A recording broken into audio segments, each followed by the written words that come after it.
Good. Everyone decent? Yeah, good. No one sitting in the bath while we do this. Has anybody read any books like this before? I know I've mentioned Atomic Habits before, but has anybody else done any habit books? Charlie, you must have done. I did. What's Covey? Seven Habits. Covey, was it? Stephen Oh, Covey? right, yeah. I think I did 3 or 4. Wasn't something like Law of the Lid one of them?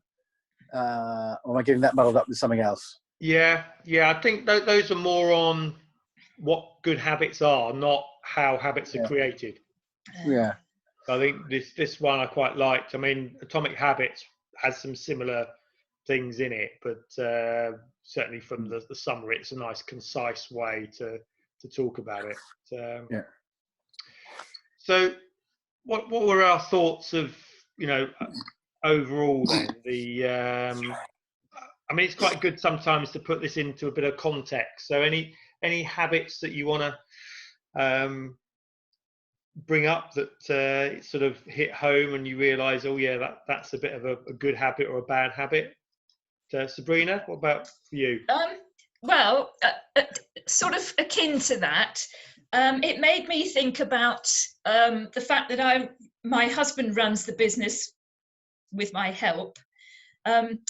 Therefore, we're obviously trying to pull in the same direction, but we don't have the same habits. Now, that's probably good. The pro for that is that we're a good team. We work well together, but we possibly have different priorities. And then that lead me on to thinking, okay, so if each of us can see what the habits the other one has that we want to change, we all know that you can lead a horse to water. Yeah. But you've got to want to change the habit. And I would love somebody to tell me, or perhaps you will, Kevin, what my bad habits are that ought to be changed. I could list several of my husband's, but that's no good.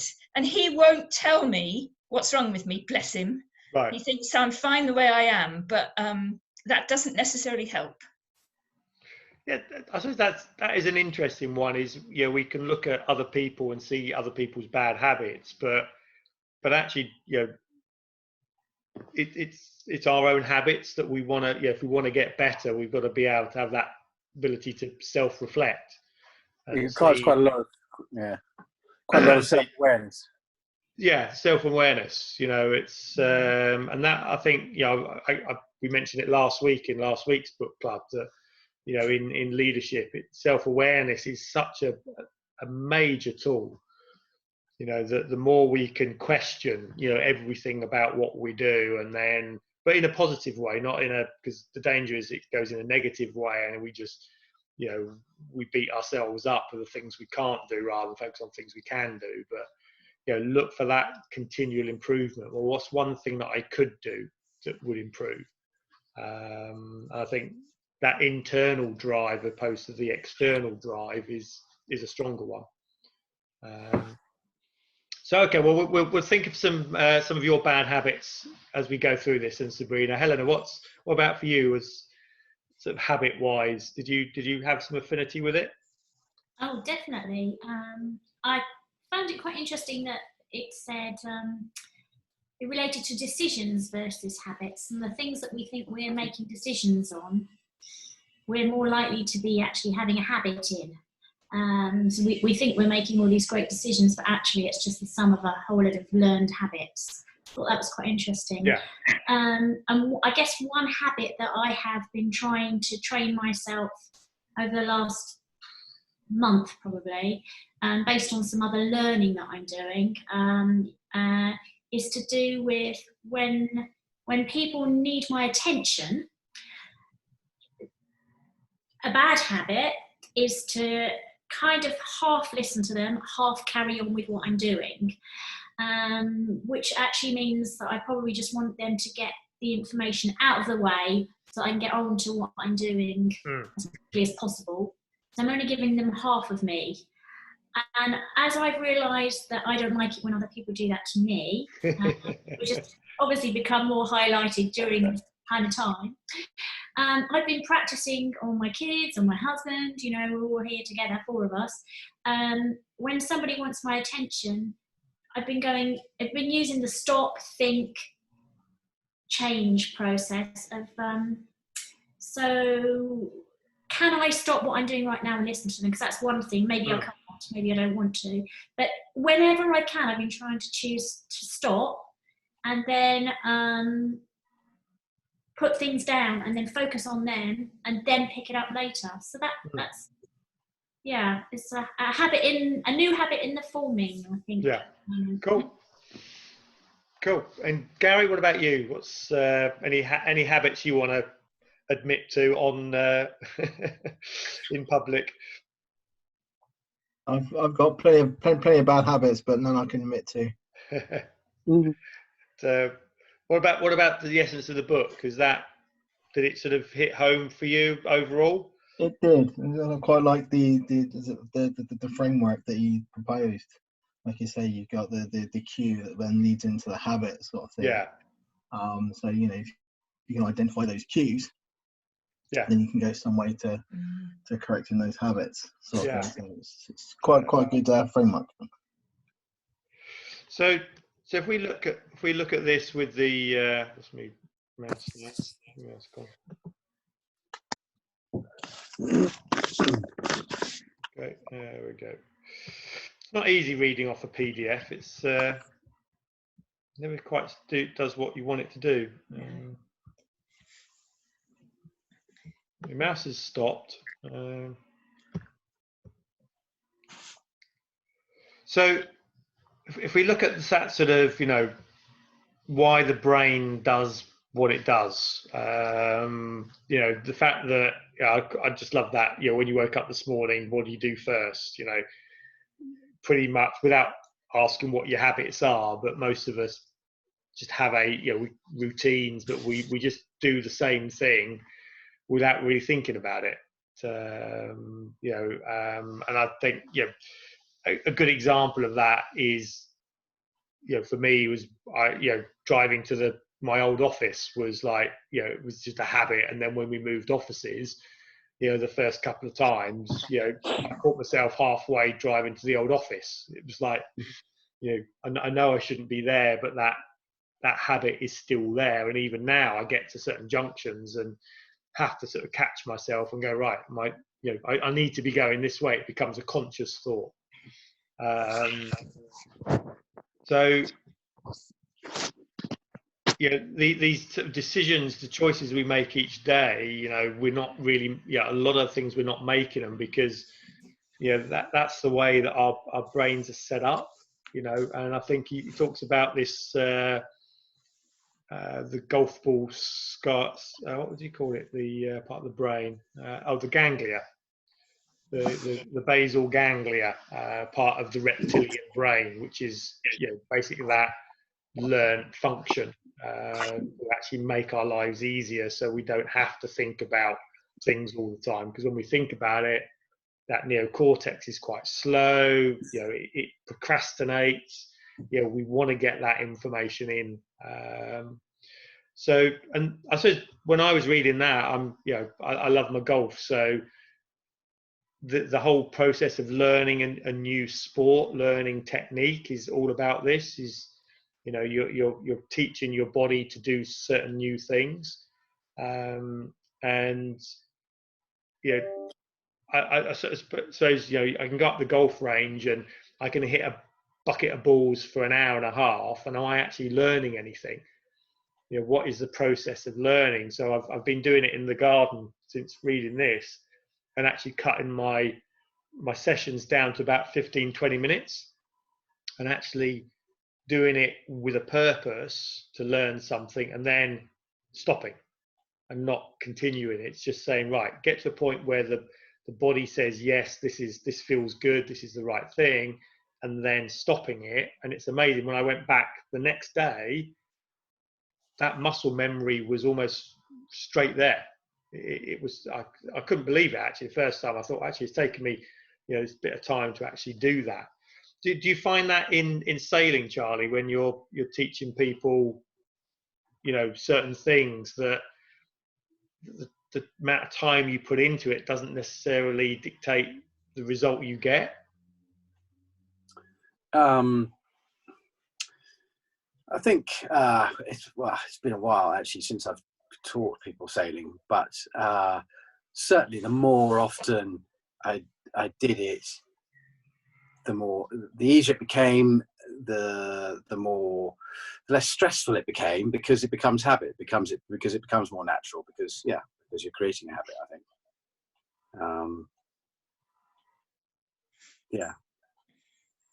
And what about when you, I mean, I know you see it where people get, they take the classroom stuff and they go onto a boat. How that learning process happens. If you can sort of see that happening, short periods of learning as opposed to long periods. I mean, it's I suppose your analogy of muscle memory there. It's slightly different, I suppose, as you teach people. Yes, they get it, then it becomes a habit. How they get on and off a boat, how they handle a line, it becomes a habit.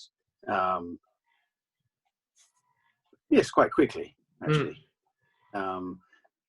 Would you call that learning? Is that learning how to do something? I guess they learn it. They then know how to do it. Does that make it a habit? I think probably they then go away and practice it, and to the extent that it becomes a habit. Yeah. Yes, I think perhaps short-term learning doesn't necessarily create a habit. It's kind of what you do afterwards in the long term that kind of, where you get that habit forming. Yeah. I mean, in a way, I think it is that essence of muscle memory. If you're trying to get your body to do something repetitively in those early stages. If you remember we talked about the 4 stages of learning. So that unconscious incompetent, conscious incompetent, conscious competent, and unconscious incompetent. Unconscious competent. And that transition from unconscious competent into conscious competency, or conscious incompetent is tough. It's that it takes a lot of effort, it's a lot of work that goes into that. The frustrations there. And I think he talked about it within the rats. There was that element of stress to start with, but then they got into routines, and it's almost like their brain waves reduced, so there was less input. He thought they were just going through the process, but it was actually the fact that it was now a habit, and they didn't have to think about it. So it's that, if we take on board that this is natural way our brains work, using that the basal ganglia, that there's this back in a minute. Part of us that is actually somebody's dying. Is that you, Charlie? Somebody's got a bad habit. So it's that sort of ability to train that part of that inner reptilian brain function, that where those habits come from, that is actually key. So this process, this sort of chunking down,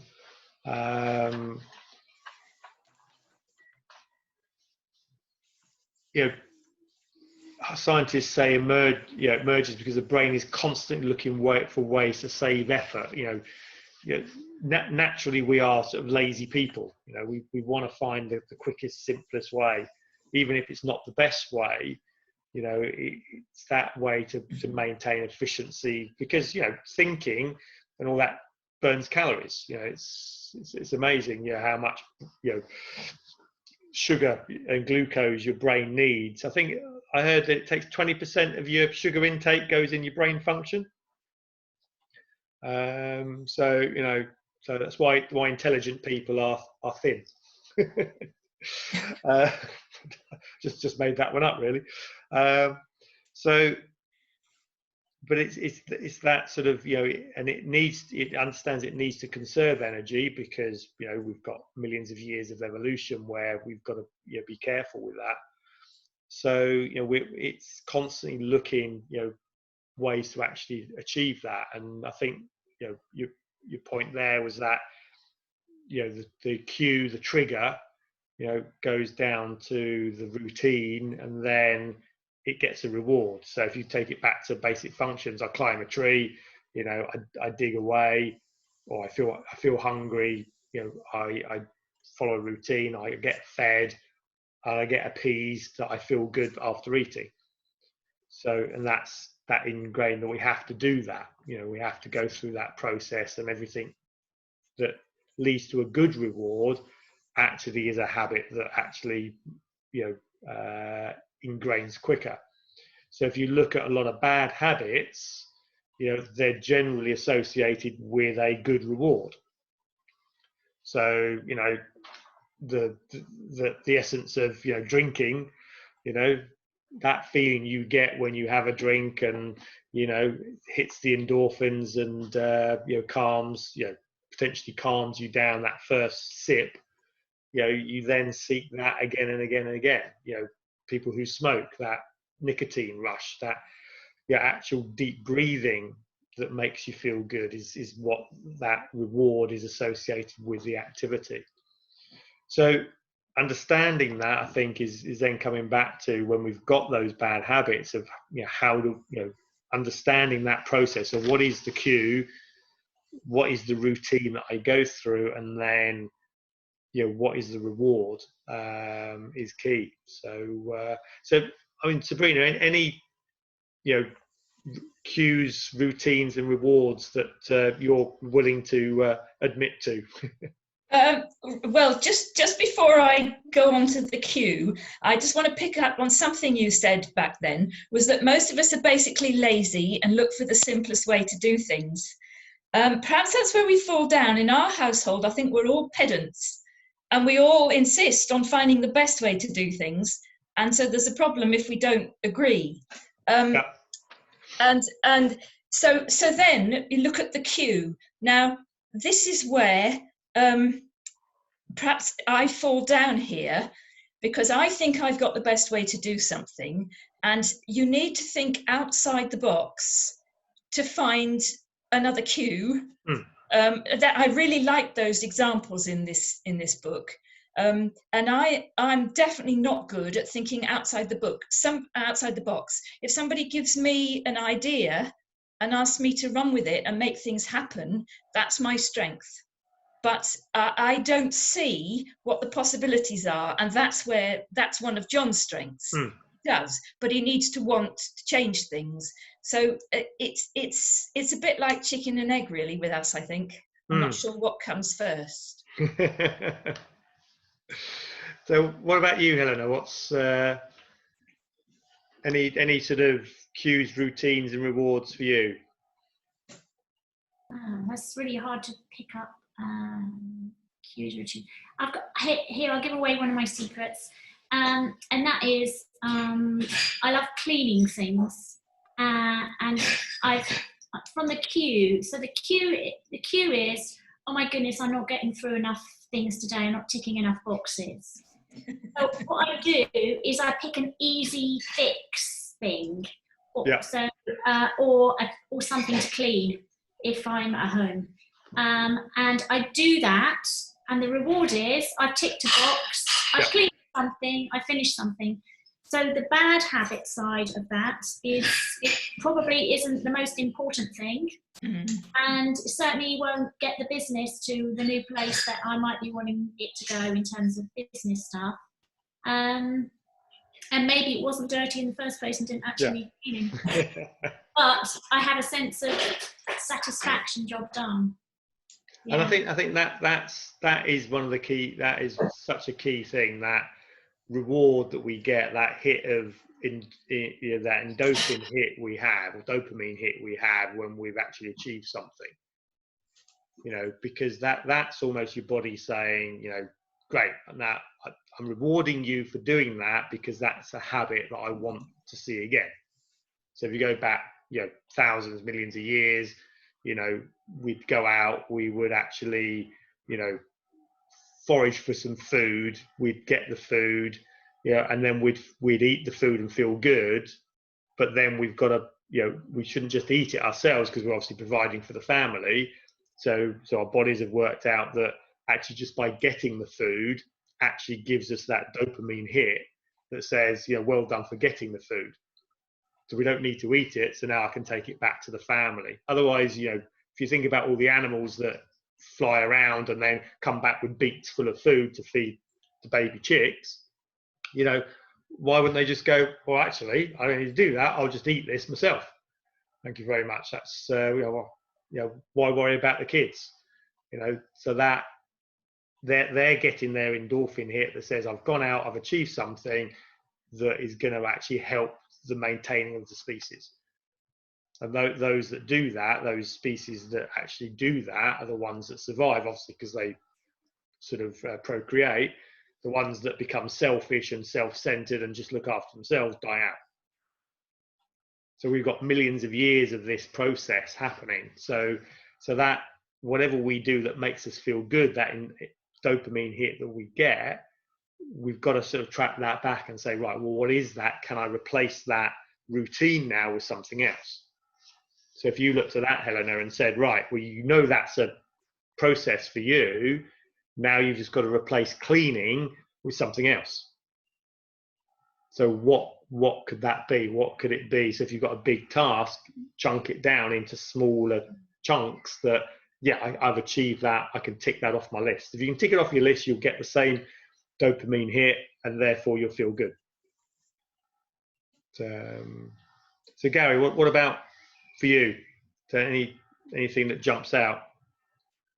Yeah, there's the same for me. It's just similar to Helena. The going through the to-do list and ticking off something and feeling like I've achieved something, even though there's just one tick there, which is actually a big job. And like you said, looking at it, breaking down the big job into littler jobs. I'm great for procrastination. I'll put something off forever until I have to do it. So, getting that hard to do job, that big ball ache job, and then breaking it down in my to-do list, and then I get still the same, satisfaction from ticking down parts of that big job, rather than just choosing the smaller jobs or the nicer jobs that I can do and tick off. Yeah. Sabrina, does that sort of ring true for you as well? Yes, it does in a sense. I remember making endless lists of when I was, I haven't done it so much in this business, but before I joined the family business, I worked for IBM, and I had endless lists of A's, B's and C's, and it was so much easier to tick off the C's and the B's, and then you got left with these A's. But I remember learning how do you eat an elephant, and it's basically one mouthful at a time. Yep. So any of these big tasks, I've learned to break them down a bit, section them off, so you can tick parts of it, even if you haven't ticked the whole thing. Yeah. And I think that is, I think that's why when I looked at this and that's where I think Atomic Habits, if you want to read another book around this by James Clear, was talking about, if you want to create a good habit, attach it to an existing habit.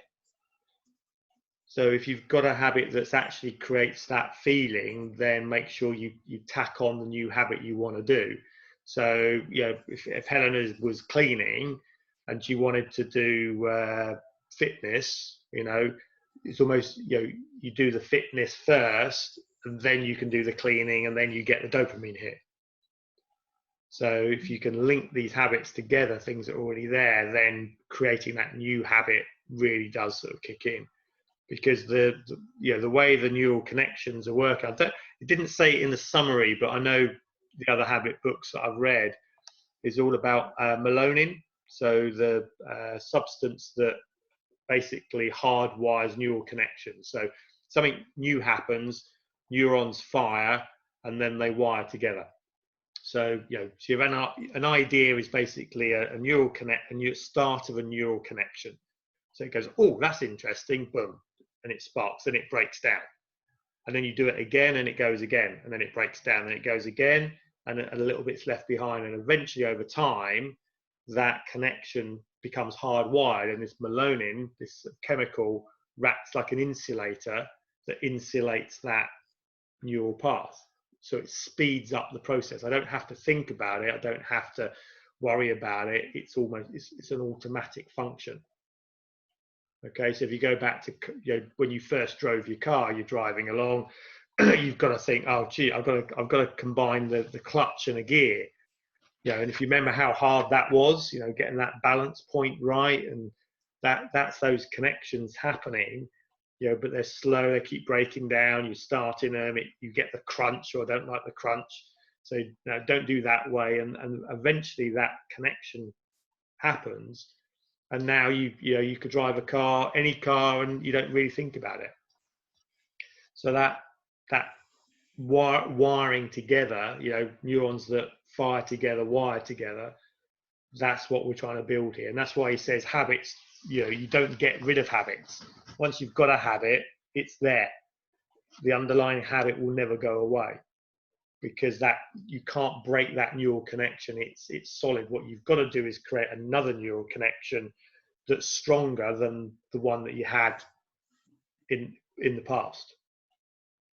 Okay, so that's why when you look at alcoholics, and that they find it very difficult. Once an alcoholic, always alcoholic, because those connections are so wired that you have to just create other paths around it that you can cope with.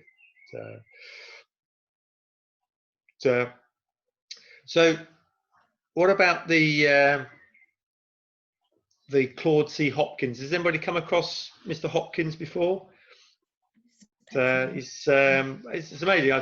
It was one of the first books with an action coach. There's a number of books they want you to read before you become an action coach, and his book on my life in advertising was on that list, and it took me a couple of years before I got around to reading it. But it's an amazing book. There's a lot of detail in there about how he really learnt these rules from when he was cold calling, knocking on doors, speaking to people. I think selling pots and pans, when he was sort of, walking around, and created so many brand new brands.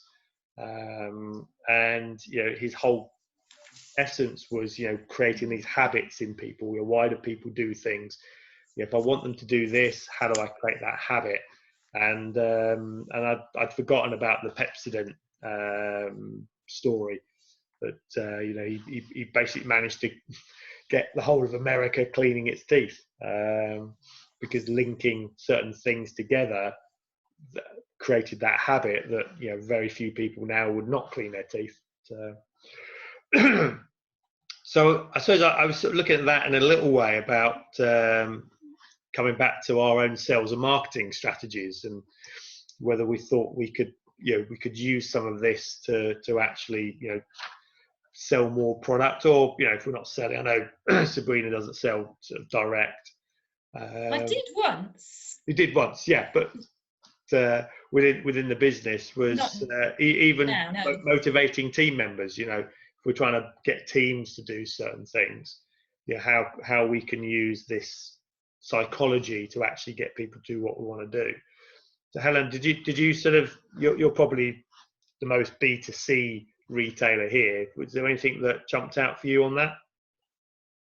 Yeah, not in terms of an answer as to how to do it, but a point that was in the text is consumers need some kind of signal that a product is working. So the example being the toothpaste doesn't need that chemical which creates a tingle, but the tingle is what we came to understand as the feel associated with my teeth are clean because they tingle. And I thought that was a really striking example. But when I come to look at a business or a team, I think it would be easier to do with a team.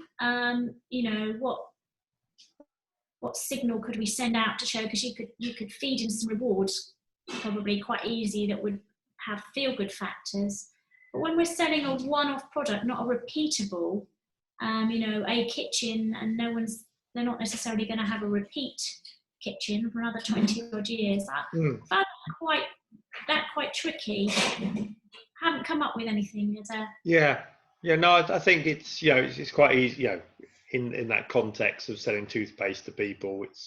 It makes sense. It's how we take these concepts and apply it to our businesses and aspects in it.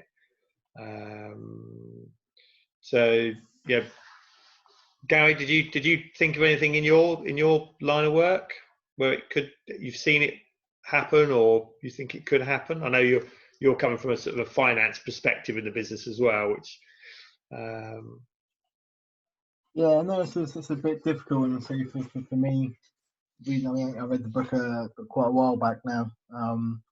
It's more from a personal point of view than, like you say, from a company point of view. Yeah, I think if we look at it in that company,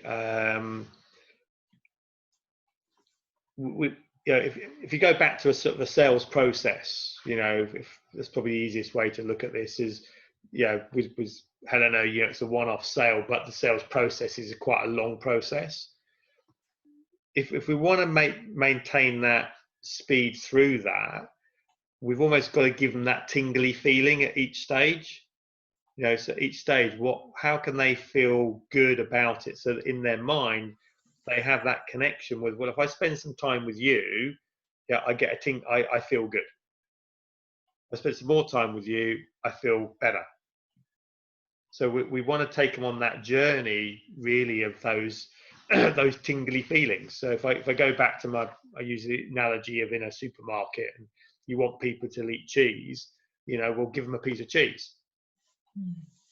Get them to actually feel that that's quite nice. The law of reciprocity. You've given me something, I feel good, therefore I feel obliged to give you something back. If you go back to when you test drive cars, they always say, if you want to make a sale of a car, put them in the car.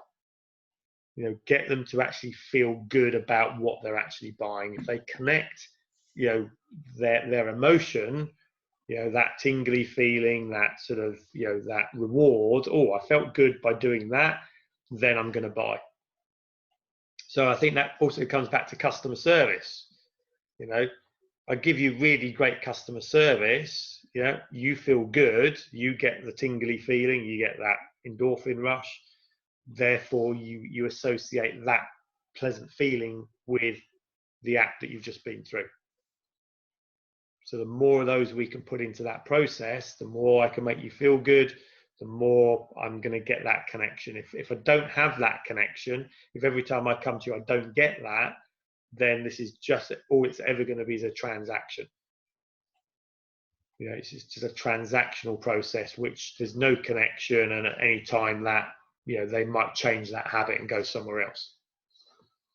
So I think we've really got to think, within the team as well. Within the team, are we giving our teams that that tingly feeling of why they come to work? If the only tingly feeling they get is the fact they get a paycheck at the end of the month, where's the loyalty? Where's the connection? Where's the reason to stay? Another habit might come along that will just make it easier for them to go somewhere else. So if you get to it's quite a heavy book, My Life in Advertising. So it's you've got to put a bit of time into it, because it's there's a lot of detail in it.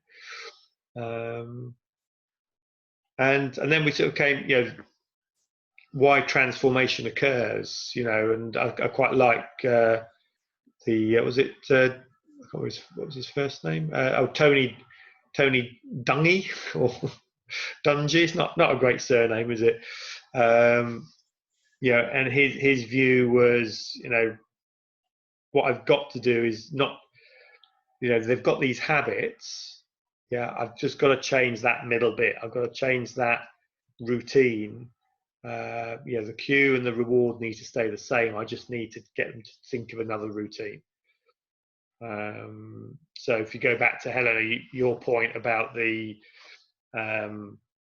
cleaning, what drives, what's the cue that drives you to want to clean, and what's the feeling you get afterwards.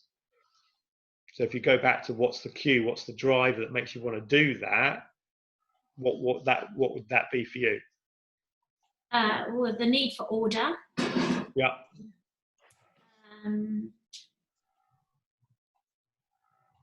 Yeah, that's probably the biggest one, the need for order.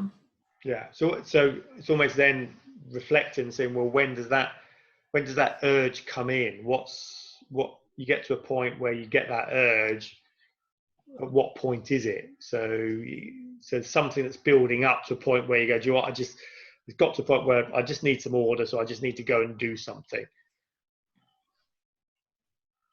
Yeah, I mean, yeah, that would be an extreme if things were out of order, but it could be as simple as my brain feels more able to focus on the task in hand if I have everything else tidy. Whereas if I have a mess around me, I constantly keep going back to the beginning of the task. It's almost like I hit a loop, and the loop is trying to say, before you do this task, you're going to have to sort this out. That's what happens. And then that's very inefficient. So it's more efficient to go do what has to be done, come back, and then it's like, okay. Yeah. So that's the little loop. So is it the fact that you see the thing that has to be done around you, or is it more the frustration of not getting things done? So it says, well, I'm not completing anything. I'm not getting my hit of endorphins, and therefore I need to look for that hit somewhere, and that then you go and find something to clean. Yeah, it could be either, actually. It could be either. Yeah, because I think there's that sort of time where if we're not getting that, I'm not getting the reward. I've spent all day and I've not got a single reward here. Therefore, subconsciously we're going to say, right, where can I go and find that in the quickest dose? Yeah, great. Well, I'll go and clean that. And if you go back to eating habits, I'm not, whatever's happening, I'm not getting that sense of gratification in my brain. I'm not getting that chemical. Where's the quickest way I can get that rush, that feeling of satisfaction? Great, I'll go to the fridge. Because that's the quickest way. That's, I don't have to think about it. And then that becomes the habit of, right, going to the fridge gives me that sense of that feeling. The people that go shopping, the shopaholics, where's the quickest way I can get that sense of, of accomplishment, of feeling good? Right, I'll go shopping. And I think, if you take that into where we are now in lockdown, it's going to be Amazon, isn't it? There's got to be people there that are now, they used to be compulsive buyers by going shopping, but now compulsive buyers, they're just buying anything. Because that feeling you get when you actually hit that button. Have you bought anything from eBay while you've been on lockdown? Do you enjoy it, Sabrina? Well, actually, Kevin, the last thing I bought from eBay was yesterday, and it was your book, The Big Dipper. Oh, right. Cool. On eBay? Come yet. But yes, I bought my book on eBay. What, secondhand? I bought it on eBay. I saw where you said you could get it on Amazon, and I looked at the price and I thought there has to be a better way of doing this, and I found it on eBay. So I'm not going to ask how much, because I'll be a lot more within my budget. I was going to give it to John for his birthday, but it hasn't come in time, and he won't appreciate that. But no, going back to eBay and customer service. It will be signed by somebody else. I will assign it to somebody else, Sabrina. Somebody else's name in it. Well, I wondered about that, whether I should ask you to sign it, and then I thought, well, no, because what happens if I want to pass it on? But anyway. I've just bought a new vacuum cleaner which combines cleaning and satisfaction, and customer service is so important. I've seen adverts on television during lockdown for vacuum cleaners. I've read umpteen reviews. I've made lists of pros and cons, and I read there was nothing that I thought was going to be perfect for me, but I had to decide what was the best to get. And in the end, I just listened to what my sister said. Saw one on offer on, actually it was eBay, but it was a new one. And it came yesterday, and I have never whizzed around the house so quickly and with such little effort, with such spectacular results as I did with this one. So that's definitely a win. And I will don't tell tell you, Helena. I can see her going, "Oh, a gadget to help me clean." no, it's Seabow vacuum cleaner. I'm happy with. Oh, that's good. Yeah, no, because what I normally do, if I'm feeling down that I haven't achieved anything, I have to have a clear draining board, and I clean my sink. And when my sink is sparkling at me, that's my endorphins. Yeah. I'm ready to go and tackle something much more significant. So it's I think it's it's interesting when again go back to that self-awareness is there's clearly something here that if I've done something, then I feel good. For me, it's I'm fixing up the car at the moment. So if I know I can get a job done in the hours I've got, then I'm really excited about doing it. If I'm doing a job that I know I can't get done in those hours, I won't do it. Because I've got to paint the hall, and I've got all the paint, I've got all the stuff, but it's probably a 2-day job, and there's no enthusiasm to get it done, because in my head I don't have those 2 hours, or those 2 days to actually get that done. So it's that need for that gratification that I've completed something. I've done it. I had a bolt on the car that had seized. It took me 4 hours to actually get this bolt undone, but the sense of achievement when I've done it, it was, the only problem is with isolation, I can't go out and shout about it. So, and also, if you think about Facebook, people and social media, people are doing things and posting it on social media and getting likes. So that in itself is giving them an endorphin rush that says, oh, somebody likes what I've actually done. So that reinforces that habit. Oh, I must post more stuff on social media because, I need that recognition, that sense that I've actually achieved something. And then when that goes, suddenly those people are going to feel, extremely down, and no one loves them. But so you want to say something, Sabrina? I was just going to say the difficulty I found with social media, because I wasn't involved with it at all until lockdown, and then there were a couple of things I needed to follow, and I could do it through Facebook, so I eventually joined Facebook. But now I find that it can be such a distraction. There are so many messages coming from different friends or businesses or topics, that it's very easy to spend time looking at that and then again not ticking off other things on the list that need to be done. So that's a challenge, that one. Yeah, I think there's I think for a lot of people, social media gets in the way. There is a sense it is feeding some craving. So again, it becomes a habit. There's people. I was with a client last week, and his habit was first thing in the morning, got up and looked at emails. That was his habit. His phone was by the side of his bed, probably because of the clock or whatever. So he'd wake up, he'd look at his emails, and then he was lacking energy and enthusiasm for the rest of the day. And I said, well, that's because you looked at your emails. When do you ever get an email and go, yeah, I feel really good, that's made my day? You don't. Very rarely do you get an exciting email, apart from obviously when I send the emails out on a Monday for what's going on. But so you got to change. He had to change that habit from actually not looking at the emails first thing. you know, and replace it with another habit, you know, a better habit that was going to help him. So I think that was the bit on yeah, Mr. Duhigg.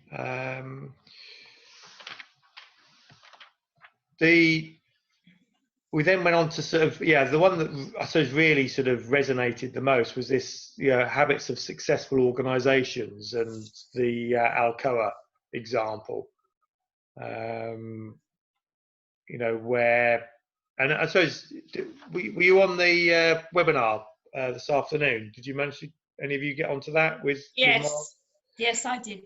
So, you know, when Mars was talking about, you know, leadership, manage, coach, and the leader provides the purpose and the why are we here. You know, this to me sort of really sort of resonated with that. Was, you know, if I want to change something, you know, and this was the yeah, ultimately I want the company to be more profitable, but he sort of felt that, well, if I get everyone trying to think about making profit, it was just causing ruptions in the organization. So he chose a purpose, chose a focus that everybody agreed on, which was, I think he said, safety, wasn't it? Yeah. I can't remember, what did he say? Yeah.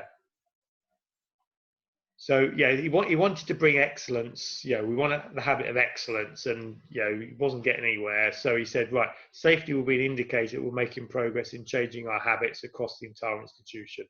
That's how we will be judged. You know, and it was that sort of feeling that, you know, no one could argue with him that safety wasn't important. You know, all the unions couldn't sort of say, oh no, we shouldn't be looking at safety. So he found a common purpose, a common goal, and then linked the habits around that. So everything that he wanted to then achieve was, right, is that going to improve safety? Yes, it is. Great. Well, we'll do it. And you know, so it's just amazing linking those habits to a clear purpose, a clear why we're doing it. I thought that was, yeah, that really did stand out for me. So, anything for you, Gary? What stood out around O'Neill's Alcoa's stuff? Yeah, I can say just going through then what you just said there reminded me of the story of Alcoa, and then, like you say, it's that keystone habit of that, just that one focus that then has that knock-on effect for all the different bits and pieces. You know, like you said, you know, the example he gave, you know, people thought he was absolutely crazy, but you know, just the focus on safety. But when you look at it, you know, like you said, all those small decisions will improve safety. You know, does it make things more efficient? You know, will we save money in the long run for this? And it all worked all from that keystone habit. And I think if you can focus and find even your own keystone habits or keystone habits for your company, I think you could do really, really well. Yeah. No, I think you know, that is key. And we were talking, you know, this afternoon about, you know, when you bring people back to work, you know, they've got to be clear what the why is. Why are we coming back?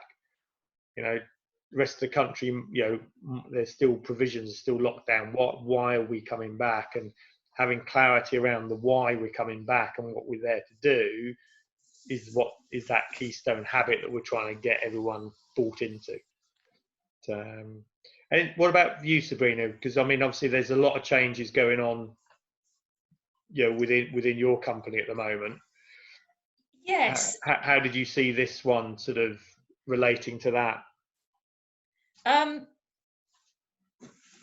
Right. Okay. I thought this afternoon session was very good.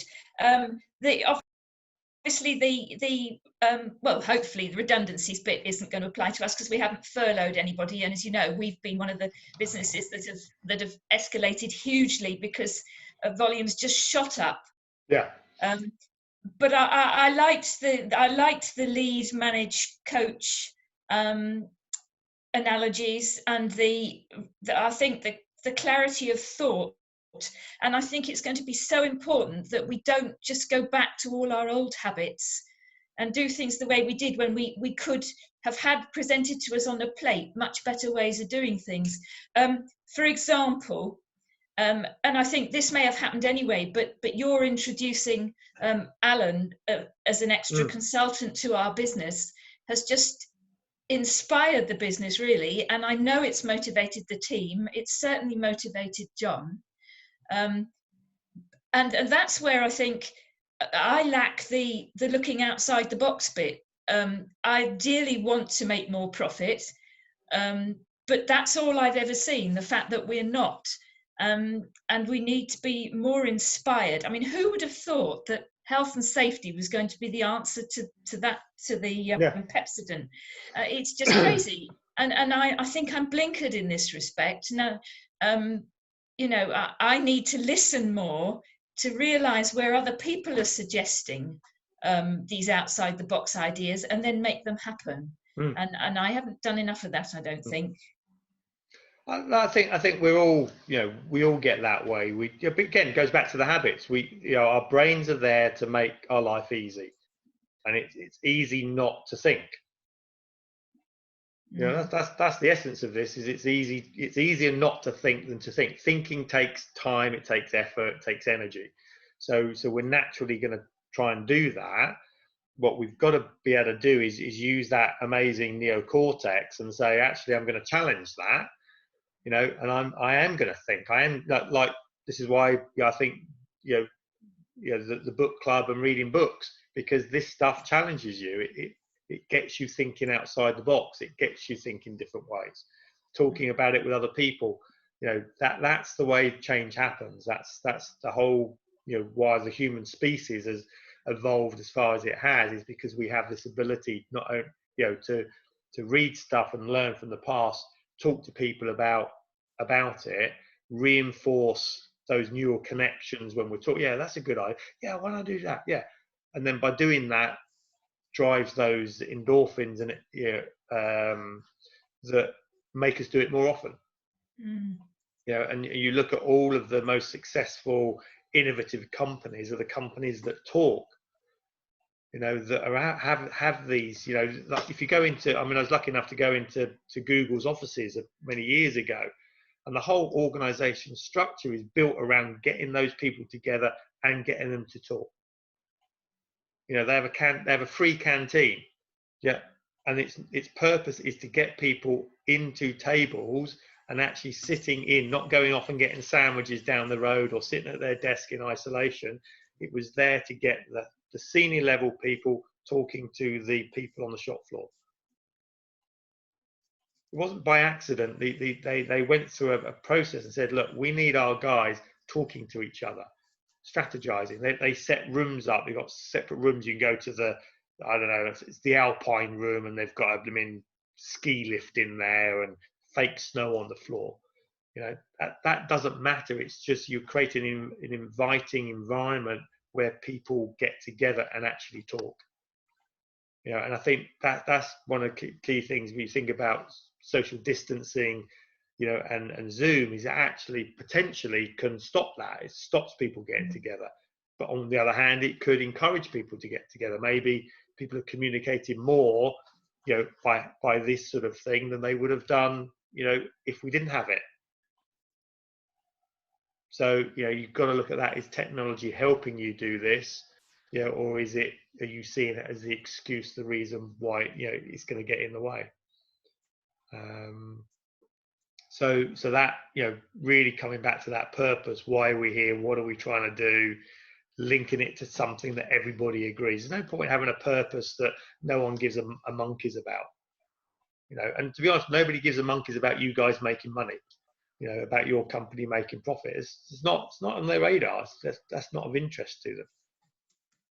Yeah, as a byproduct of doing something good, yes, it is, because we need money, because I need to reinvest, I need to pay your wages, etc. But that's not the purpose. The purpose has got to be something that people go, yeah, great, I get that. Yeah. And if we do that, then we're basically then able to utilize this path, you know, of Q, routine reward, to its to its best use. So because this is about the third book on this I've read now, is it's such a deep thing in its own right.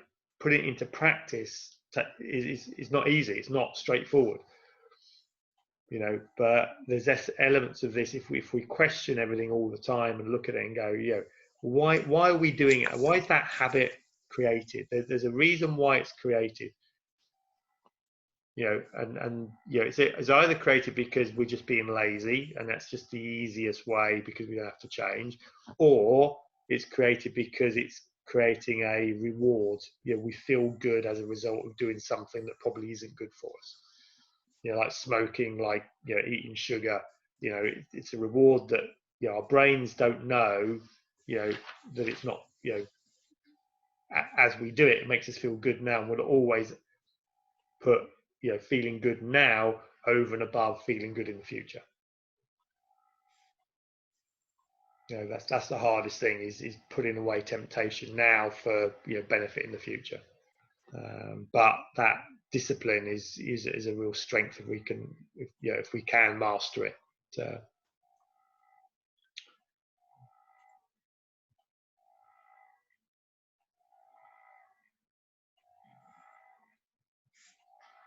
So I thought it was quite interesting that I think that last bit, making your bed every morning is correlated with better productivity, greater sense of well-being, and stronger skills at sticking with a budget.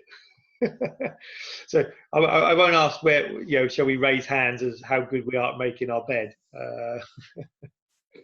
Because I fail quite dramatically on that. Although I generally get up and Jane's still in bed, so it's sort of I can pass the buck and say it's I would do, but she's still in there. But I think it's that, and it also goes back to what Helena and Sabrina were saying. That thought of getting things done. If I got that habit of I like to get things done, then I get a feeling of if I get things done, I feel good. Therefore, I want to get more things done. Mm. And it's just a case of then feeding in, I suppose, bigger items.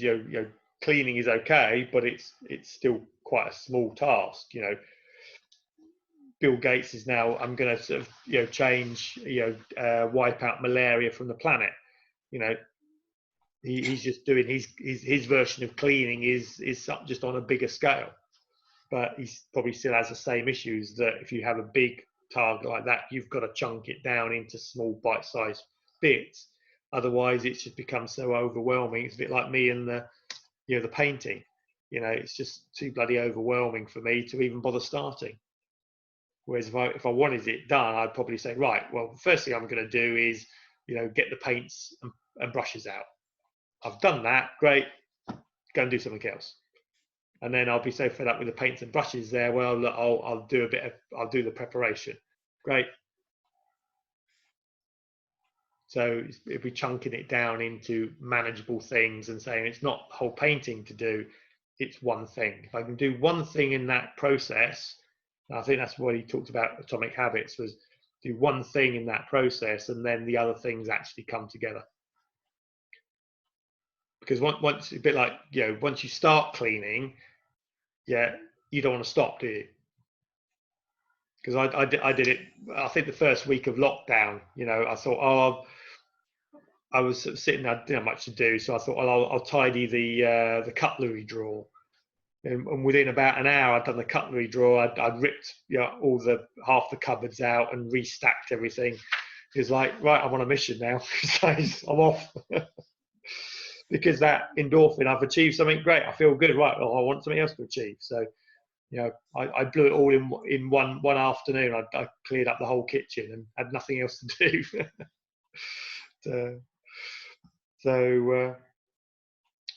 So, are we responsible for our habits? In a way, we are. We create them. We can change them. You choose them. I think goes back to Sabrina's first point is the first thing you've got to see though is you've got to be aware of them. you know, the good ones and say, well, great, that's a good habit, or I want to replicate that more. And the bad ones, well, why am I doing that? Can I replace it with something else? So any parting comments, Helena? What's anything else that stood out for you, or your main learning from the book? Main learning. Actually, my main learning was one which I kind of didn't really want to know, which was habits never really disappear. They're encoded into the structures of the brain. Yeah. But the good side of that was that and the fact that your brain doesn't seem to be able to identify between bad and good habits. That's my main learning from it. That's very powerful, because I guess it's quite shocking. But therefore, I think what that does is that kind of propels me to look at some of my, I guess, to stop and think about some of the things that I haven't even thought might be habits, which obviously will take time and energy, but could be really useful, really powerful to adapt and actually gain some ground and some things. So, yeah.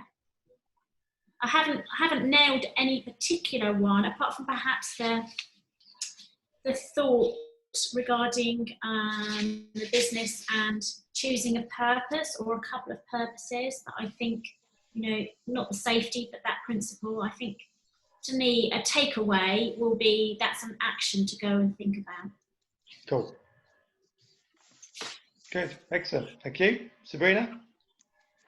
Yes, I think, I mean, you've said a lot of, well, everybody's said a lot of helpful things today. There's no one thing that's really jumped out at me, except that I think I need to relook at the cues and the rewards, and then really try and expand my mind to think of the habits that are going to make those happen, and to become more self-aware. Yeah.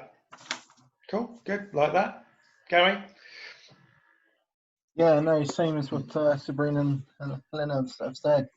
It's, you know, taking the time to step back and look at your own habits, sort of thing. There's plenty of habits I'd like to change.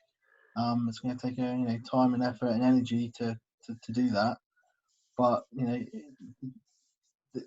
it's possible to change. Yeah. These habits. I think right. You know, start with something. You know, start with something small. You know, for me, I suppose it was Pilates.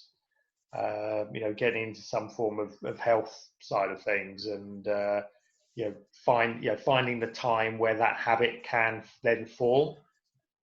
You know, so now, you know, on a Monday at 6:45, you know, there's a habit now of doing that exercise, and now that's ingrained, and I feel good after it, and therefore, you know, I want to do more of it. So with Zoom now, we're doing it Zoom in the lounge, so I don't even have to travel for it. So it's actually made doing it even easier than it was before. So so now I'm doing it twice a week. So I'm doing it Mondays and Thursdays. So really, yeah, if you find one habit and go through that process, I think you'll start to think, you know, you go, oh yeah, great, I can see how that. Then you can work on the next one, and then the next one, and the next one. So I think it does start small, and then that awareness comes, and then you can build on it. So cool, good. Well, thanks, guys. Appreciate you coming on the call, and I will be working on the next book for next week. We may as well, I think we've got at least another week of lockdown. I might be changing the habit on a Friday that once we're allowed out, I might be on a golf course on a Friday afternoon, but I'll certainly be, we'll be certainly looking at doing Zoom for these in the future, because I think it does work quite well, and means I can record it so people that can't make it can access it later. So have a lovely weekend, and Sabrina, give my best to John, and wish him a happy birthday. Thank you very much. I've seen the greetings. I'll pass them on, because he won't have seen the email.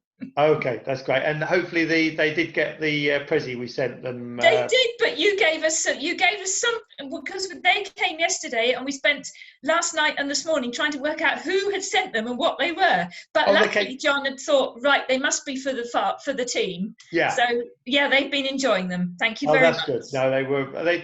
Jane said they came today. So. No, they arrived yesterday. They arrived okay, that's Box great. Well, of chocolate bars, absolutely wonderful. Excellent, good. Well, enjoy. So, right, take care, everybody, and we'll see you next time. Thank you. Bye. Ta-da. Thank you. Just if you want any more additional, I don't know how much you guys want, more or less.